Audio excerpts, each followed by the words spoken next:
전능하신 하나님, 주께서 서게 하시니 우리가 서고 주께서 성령으로 인도하시니 우리가 예배의 자리에 있습니다. 오늘도 생명의 기운으로 함께 하시며 우리의 호흡을 이어가게 하시니 감사합니다. 어린아이가 어머니의 팔에 안겨 평안을 누리듯 오늘 우리도 주님의 영원하신 그 크신 팔에 안겨 안식과 평화를 누리기 원합니다. 세상은 늘 소란하고 정신없이 돌아가지만 우리의 마음은 늘 고요하기를 원합니다. 주님께서 우리의 마음을 다스려 주시옵소서. 하나님, 여전히 이 세상은 사탄과 마귀가 우리의 영혼을 무너뜨리고자 우는 사자와 같이 돌아다니는 위험천만한 곳입니다. 우리가 사탄의 유혹에 넘어가지 않도록 우리의 영혼을 단단히 지켜 주시옵소서.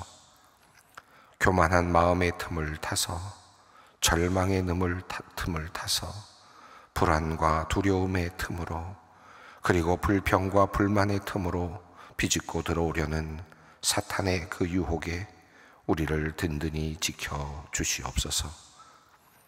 오늘도 우리에게 겸손한 마음 주시기를 기도합니다. 나보다 남을 낮게 여기며 다른 이의 장점을 보며 나의 부족함을 늘 생각하며 나와 함께하는 이들을 귀하게 여기는 태도로 오늘을 살아내게 하여 주시옵소서. 때로는 힘들고 어려운 일이 있을지라도 실망하지 않고 또 무기력해지지 않고 잘 견딜 수 있도록 우리의 마음과 영혼을 강건하게 하여 주시옵소서. 하나님, 이스라엘 백성이 요단강을 마른 땅으로 건넌 후에 12도를 취하여 하나님의 능력과 위대하심을 기억하고 하나님을 경외하기로 결심하였던 것을 마음에 새깁니다. 놀라운 은혜를 입은 자로서 하나님의 은혜를 잊지 않는 우리가 되기를 원합니다. 80년 전 우리에게 주신 광복의 선물이 하나님의 전적인 은혜였음을 고백하며 감사를 드립니다. 또한 우리의 인생에서 우연처럼 행운처럼 보였던 놀라운 기적적인 일들이 하나님의 섭리와 큰 은혜였음을 고백합니다. 주님의 위대하심을 늘 잊지 않게 하시고 주님만을 바르게 섬기게 하여 주시옵소서. 하나님, 오늘날 유튜브나 SNS 등의 매체 안에서 일어나는 악한 일들을 보며 주님께 기도합니다. 인간을 이롭게 하고 잘 소통케 하기 위하여 만들어진 매체들이 그 제 기능을 발휘하지 못하고 도리어 사회를 분열시키며 불통케 하는 도구가 되어가고 있습니다. 매체의 문제라기보다 그것을 사용하는 악한 인간의 문제이기에 더욱 안타까운 마음으로 주님께 기도합니다. 악한 인간들이 매체를 이용하여 거짓을 말하며 사람들을 선동하며 자신의 짧은 생각으로 다른 이들을 단죄하는 일들이 수없이 일어나고 있습니다.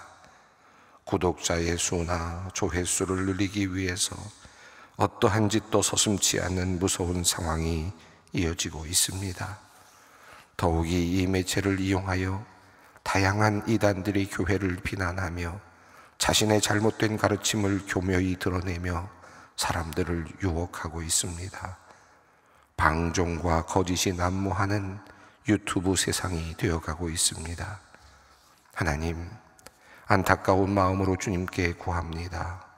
거짓된 자들이 하나님의 절퇴를 맞으며 악을 조장하며 자신의 이익을 탐하는 자들이 하나님의 진노의 화살을 맞게 하시옵소서. 하나님을 두려워하는 세상이 되기를 원합니다. 거짓을 부끄러워하는 세상이 되기를 원합니다. 주님, 우리의 기도를 들어주시옵소서. 또한 인터넷과 유튜브 그리고 SNS에 빠져서 시간을 낭비하며 하나님께 집중하지 못하며 선한 일과 맡겨진 일에 충성하지 못하는 우리를 불쌍히 여겨 주시옵소서. 성경을 읽기보다 유튜브 보기를 더 즐기며 끊임없이 빠져드는 우리의 이 중독 현상을 주님께서 긍휼히 여겨주시고 우리의 생각과 마음을 새롭게 하여 주시옵소서. 오늘도 나와 주님과 만나는 거룩한 자리가 더 많아지기를 원합니다. 나를 깊이 생각하고 하나님께서 나에게 맡기신 일들을 잘 감당해내는 거룩한 청지기로 살아가게 하여 주시옵소서.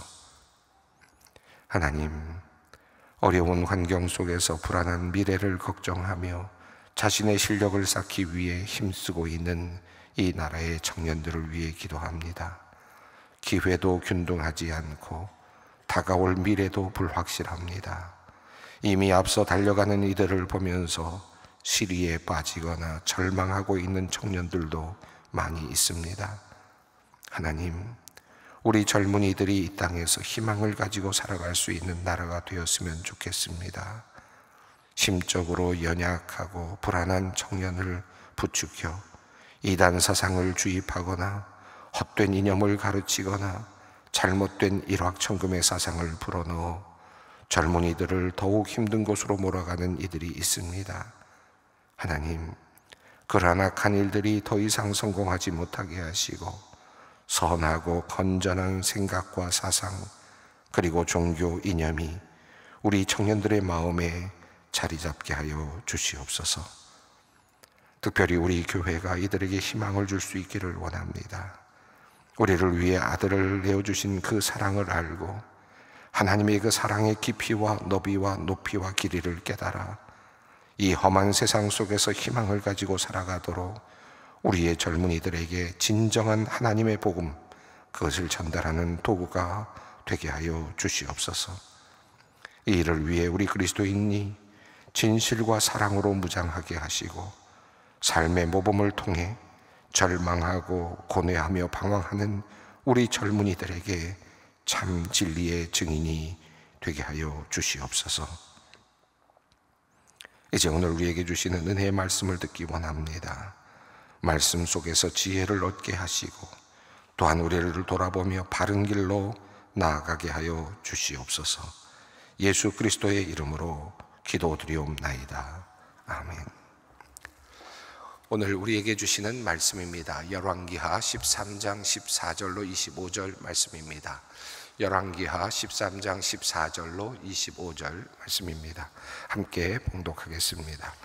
엘리사가 죽을 병이 들매 이스라엘의 왕 요아스가 그에게로 내려와 자기의 얼굴에 눈물을 흘리며 이르되 내 아버지여 내 아버지여 이스라엘의 병거와 마병이여 하매 엘리사가 그에게 이르되 활과 화살들을 가져오소서 하는지라 활과 화살들을 그에게 가져오매 또 이스라엘 왕에게 이르되 왕의 손으로 활을 잡으소서 하매 그가 손으로 잡으니 엘리사가 자기 손에 왕의 손 위를 얹고 이르되 동쪽 창을 여소서 하여 곧 열매 엘리사가 이르되 쏘소서 하는지라 곧 쏘매 엘리사가 이르되 이는 여호와를 위한 구원의 화살 곧 아람에 대한 구원의 화살이니 왕이 아람 사람을 멸절하도록 아벡에서 치리시리라 하니라. 또 이르되 화살들을 집으소서. 곧 집음에 엘리사가 또 이스라엘 왕에게 이르되 땅을 치소서 하는지라. 3번 치고 그친지라. 하나님의 사람이 노하여 이르되 왕이 대6번을 칠 것이니이다. 그리하였더라면 왕이 아람을 진멸하기까지 쳤으리이다. 그런즉 이제는 왕이 아람을 3번만 치리이다 하니라. 엘리사가 죽으니 그를 장사하였고 해가 바뀜에 모압 도적대들이 그 땅에 온지라.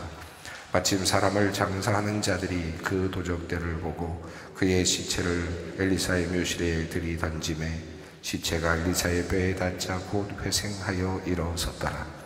여호아하스 왕의 시대에 아람 왕 하사엘이 항상 이스라엘을 학대하였으나 여호와께서 아브라함과 이삭과 야곱과 더불어 세우신 언약 때문에 이스라엘에게 은혜를 베풀며 그들을 불쌍히 여기시며 돌보사 멸하시기를 즐겨하지 아니하시고 이때까지 자기 앞에서 쫓아내지 아니하셨더라.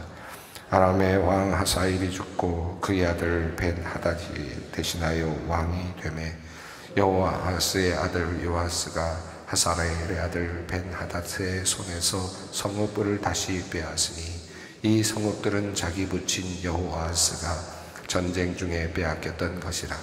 요아스가 벤하닷을 3번 쳐서 무찌르고 이스라엘 성읍을 회복하였더라. 예, 우리가 지금 열왕기서를 읽고 있습니다. 지금 13장에 이르렀는데요. 전에 역대기를 우리가 살펴보았었습니다만은 역대기와 열왕기의 차이가 있다면, 역대기는 유다 왕들을 중심으로 하는 그런 하나의 그 서술이었고, 또 역사적인 사실들을 우리에게 쭉 알려주는 신앙적인 그런 교훈들이 담겨 있는 책이었죠. 그런데 열왕기서는 여러분이 읽어오셨습니다마는 남유다와 북이스라엘의 왕들의 이야기가 번갈아가면서 계속해서 이제 오락가락하면서 모든 이야기를 엮어서 우리에게 보여주고 있는 책입니다. 그래서 읽다 보면 조금 혼란스러울 수도 있습니다.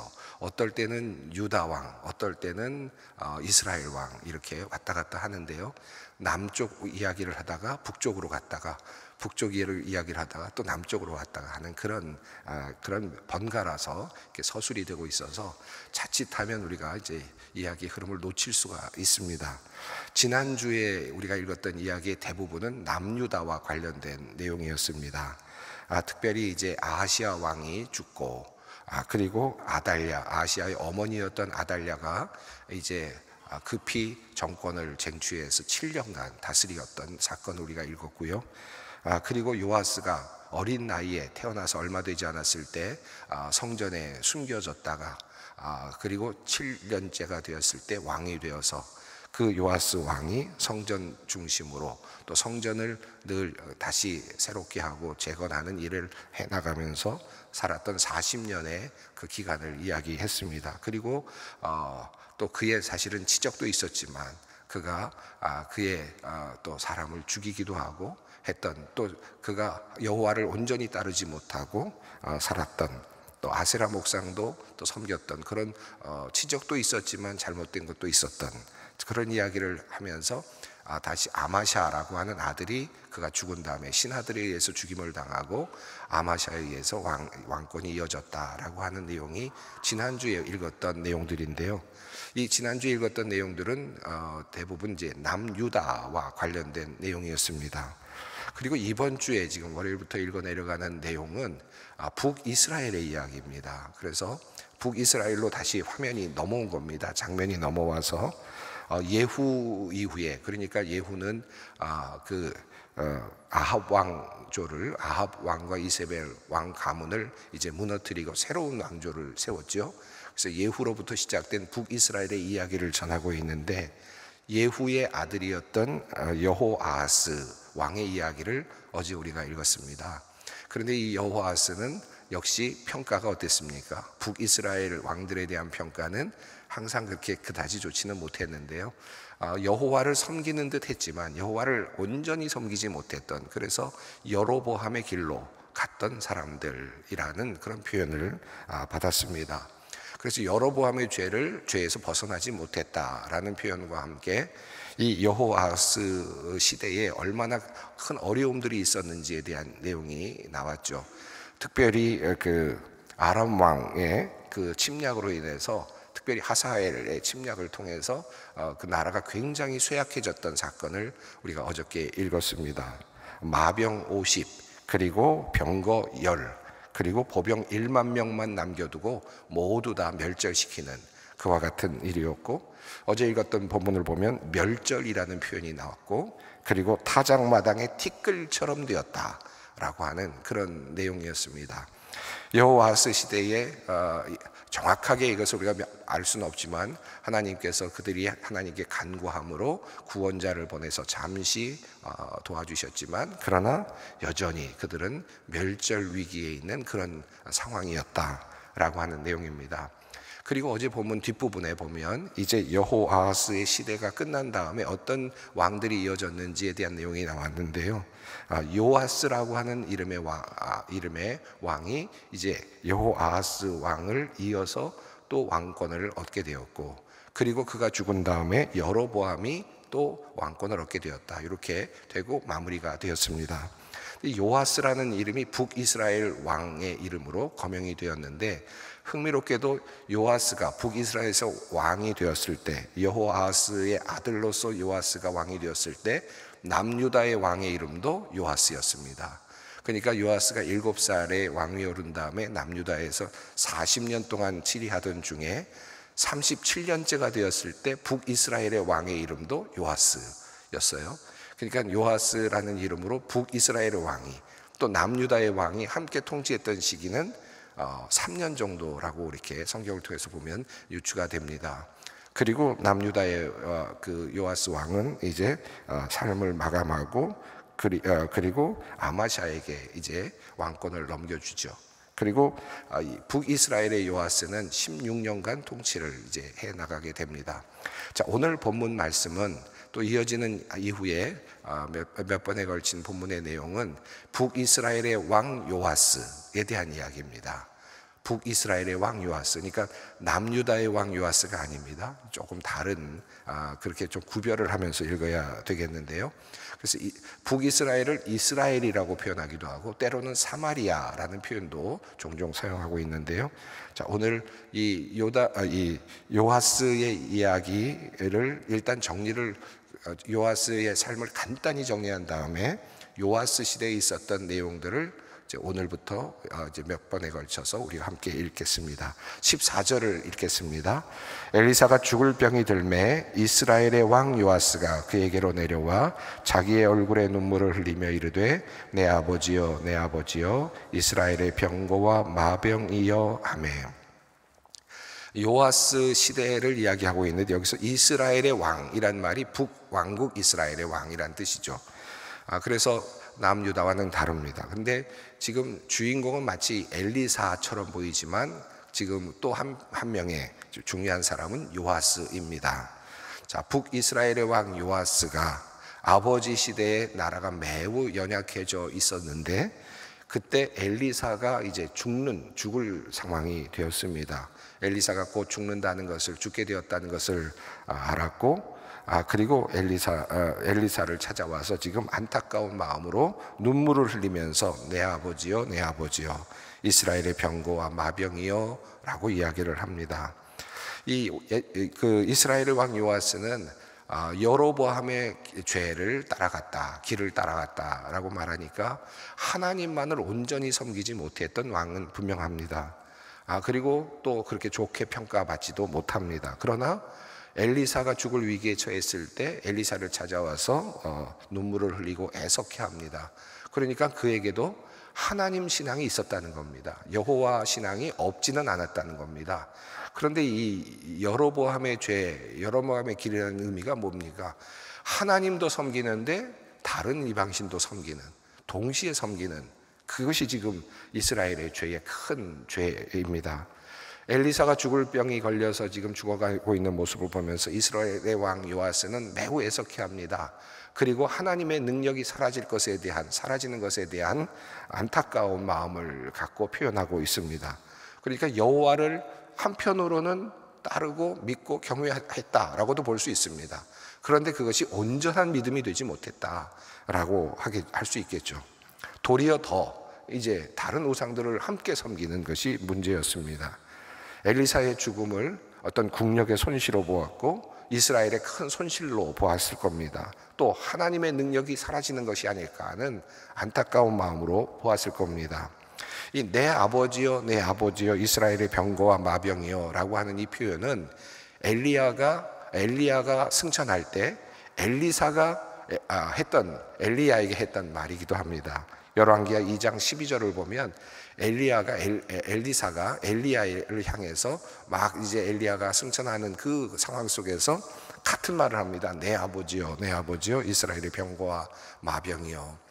그러니까 이 하나님의 능력을 지금 갖고 있는 그 예언자가, 선지자가 지금 떠나가게 되는 상황 속에서 그 능력을 나에게 달라고 하는 하나의 그 청원의 형태로 보이기도 합니다.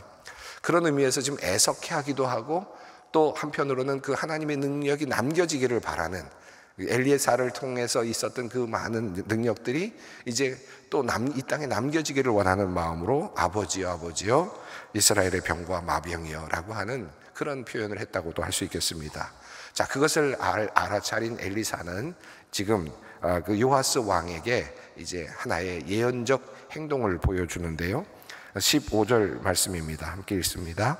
엘리사가 그에게 이르되 활과 화살들을 가져오소서 하는지라 활과 화살들을 그에게 가져오매 16절입니다. 또 이스라엘 왕에게 이르되 왕의 손으로 활을 잡으소서 하매 그가 손으로 잡으니 엘리사가 자기 손을 왕 손 위에 얹고.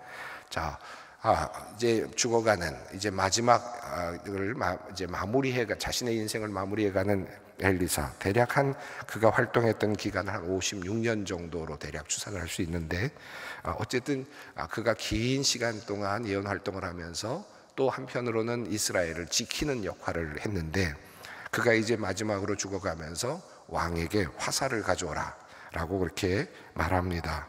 그리고 왕의 손으로 화살을 잡으라고 하고 자신의 손으로, 그 예언자의 손으로 왕의 손을 감쌉니다. 그리고는 17절입니다. 함께 읽습니다. 이르되 동쪽 창을 여소서 하여 곧 열매 엘리사가 이르되 쏘소서 하는지라 곧 쏘매 엘리사가 이르되 이는 여호와를 위한 구원의 화살 곧 아람에 대한 구원의 화살이니 왕이 아람 사람을 멸절하도록 아벡에서 치리이다 하니라.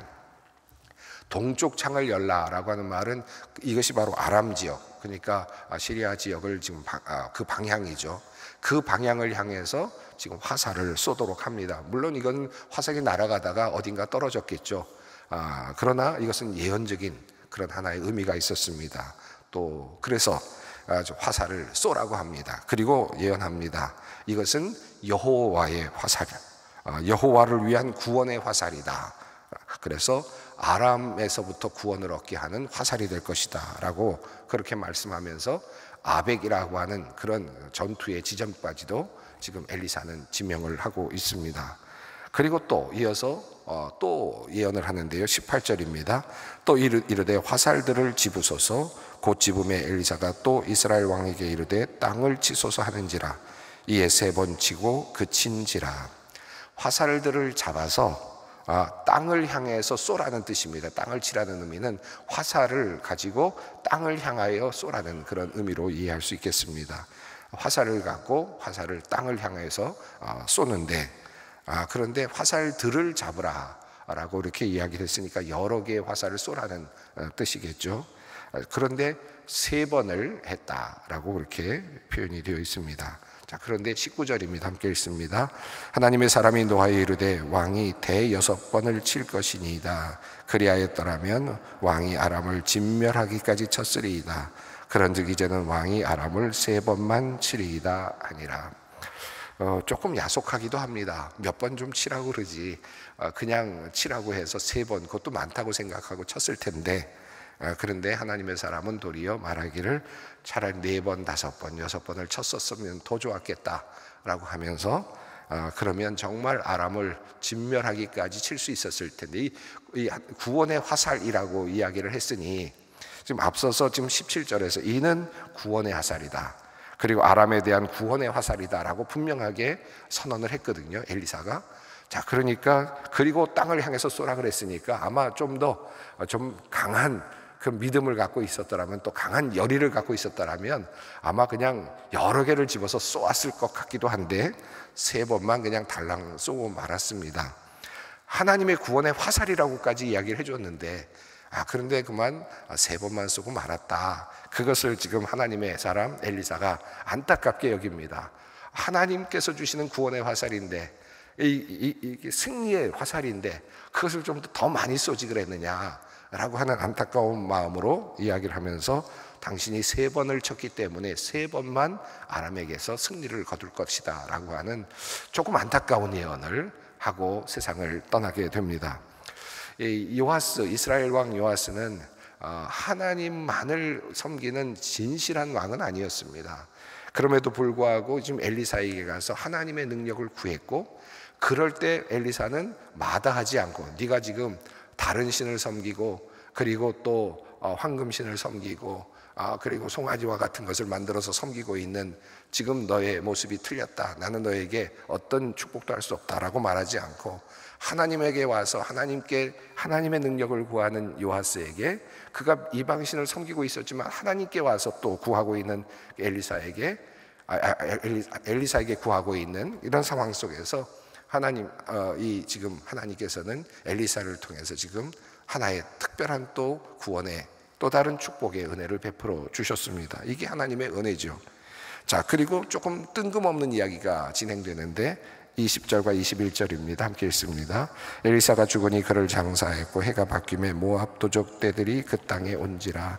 마침 사람을 장사하는 자들이 그 도적대를 보고 그의 시체를 엘리사의 묘실에 들이던지매 시체가 엘리사의 뼈에 닿자 곧 회생하여 일어났더라. 20절과 21절은 그리고 나서 또 어떤 일이 일어났는지, 회생한 사람이 어떤 일을 했는지 전혀 없습니다. 그냥 요 사건만을 이야기하고 있는데, 이 말씀은 그러니까 엘리사가 장사된 다음에 모압 도적대들이 몰려왔을 때 어떤 장례식이 있었던 것 같아요. 어떤 장례식에서 장례를 하려고 가다가 모압 도적대들이 나타나니까 장례하던 일을 멈추고 다 도망을 간 겁니다. 그러다 보니까 시신을 어디다 두겠습니까? 둘만한 곳이 없으니까 엘리사의 무덤에다 그냥 던져두고 갔다. 별거 아닌 이야기 같은 이야기인데, 그런데 그냥 그렇게 던져진 그 시신이 도리어 엘리사의 뼈에 닿자 도리어 살아나는 역사가 일어났다. 뭐 굳이 이런 얘기 안 해도 될 것 같은데 왜 이런 이야기를 합니까? 엘리사가 죽었지만 그러나 하나님의 능력은 여전히 살아있었다. 하나님의 능력은 살아있었고 하나님의 말씀은 살아있었다. 그 이야기를 아주 간단한 이야기를 통해서 우리에게 알려줍니다. 22절 23절입니다. 함께 있습니다.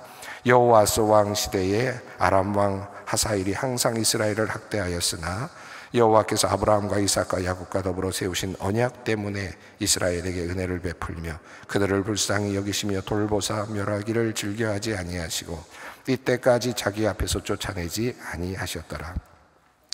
이 요아스 왕의 아버지 여호아하스 왕, 정말 그 아람 왕에게 멸절당할 그 위기까지 갔던 그런 상황의 이야기를 했는데요. 다시 이야기를 꺼내면서 그들이 완전히 멸망하지 않았던 것은 하나님의 은혜였다라고 말합니다. 자, 그런데 그것은 이스라엘이 조금이라도 선했기 때문이 아니라 하나님께서 그 선조들과 했던 약속 때문이었다라고 하는 겁니다. 지금 그 이스라엘 왕 요아스가 엘리사에게 와서 그렇게 이스라엘의 병고와 마병이여라고 했을 때 엘리사를 통해서 하나님께서 능력을 주시고 전쟁에서 승리할 수 있게 해주신 이유도 결국은 요아스가 와서 잘했기 때문이 아니라 하나님께서 그 선하신 마음으로 그들과 했던 약속을 기억하셨기 때문이다. 이것은 전적인 은혜였다라고 하는 것입니다. 자, 그래서 그대로 됐던 이야기가 24절 25절에 나오죠. 함께 읽습니다. 아람 왕 하사일이 죽고 그의 아들 벤 하닷이 대신하여 왕이 되매 여호아스의 아들 요아스가 하사엘의 아들 벳 하닷의 손에서 성읍을 다시 빼앗으니 이 성읍들은 자기 부친 여호아스가 전쟁 중에 빼앗겼던 것이라. 요아스가 벤 하닷을 3번 쳐서 무찌르고 이스라엘 성읍들을 회복하였더라. 여기서 나오는 이 벤 하닷은 하사엘의 아들이면서 벤 하닷 3세입니다. 그 앞에 나오는 열왕기상 20장에도 벤 하닷이라는 이름이 나오는데요, 아합 왕 시대에 나옵니다. 그 이름은 벤 하닷 2세입니다. 그러니까 같은 이름이지만 다른 이제 사람이죠. 어쨌든 요아스 시대에 벤 하닷을 쳐서 이제 성읍들을 빼앗았다, 3번 승리했다라고 하는 그런 내용이 나오고 있습니다. 오늘 이야기를 쭉 읽으면서 한 가지를 깨닫습니다. 지금 북이스라엘의 왕 요아스가 하나님의 은혜를 잊고 그리고 잠시나마 승리를 거머쥘 수 있었던 모든 이유의 가장 핵심은 하나님의 그 약속을 기억하시는 바로 그 선하심 때문이었다. 하나님의 은혜였지 그들이 뭔가 잘해서 인 것은 아니었다. 끝까지 조금이라도 하나님께 간구하는 사람들에게 지금 하나님께서는 그 약속을 지키시고 선하게 대우하고 계신다라는 것을 우리가 다시 깨닫게 됩니다. 오늘 23절 말씀을 마음에 새기면서 이때까지 그 은혜를 베풀었다, 이스라엘에게 아브라함과 이삭과 야곱과 더불어 세우신 언약 때문에 이스라엘에게 은혜를 베푸셨다. 하나님께서 하셨던 이 말씀 때문에 은혜를 베푸셨다.